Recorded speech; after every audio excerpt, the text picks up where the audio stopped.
A exposição do ministro Mauro Vieira, do chanceler, do ministro das Relações Exteriores do Brasil, foi muito importante, porque ele fez um relato sobre a política externa, sobre as perspectivas da política externa brasileira aqui no SEBRE, quer dizer, num centro de diálogo entre, como ele próprio definiu, de sociedade civil com o governo.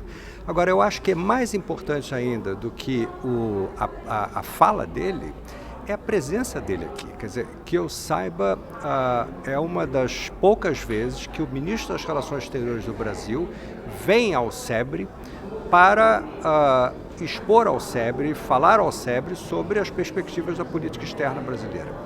Nisso tudo, ele próprio falou desse diálogo entre governo e sociedade civil. E nisso tudo, eu acho que o mais importante e o maior significado dessa presença dele aqui é a interação entre o SEBRE e o governo.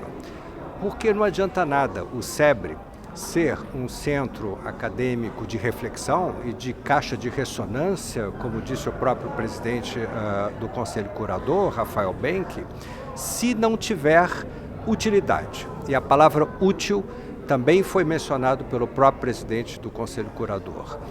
O SEBRE precisa ser útil, não adianta só refletir, não adianta só dialogar nem discutir, ele precisa ser útil. E a maneira como ele pode ser útil é havendo essa interação entre o SEBRE e o governo. É preciso que haja uma interação que seja sistemática, uma interação que seja regulamentar.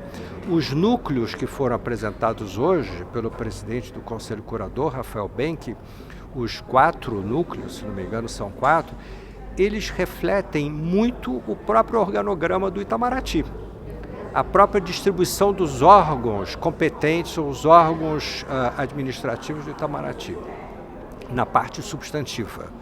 Então, não há porquê, faz todo o sentido que os resultados dos núcleos, as recomendações em matéria de política externa dos núcleos sejam transmitidos de uma forma sistemática. Volto a falar em sistemático e volto a falar em regular. Isso é que é importante. Sejam transmitidos como contribuição do SEBRE para que seja um SEBRE útil ao Itamaraty e ao Ministério das Relações Exteriores, que é quem cabe, afinal de contas, formular e executar a política externa do Brasil.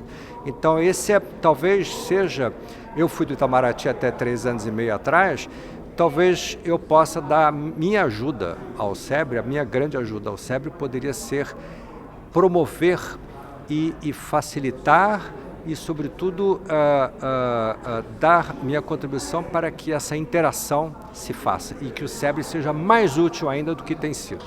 Muito obrigado.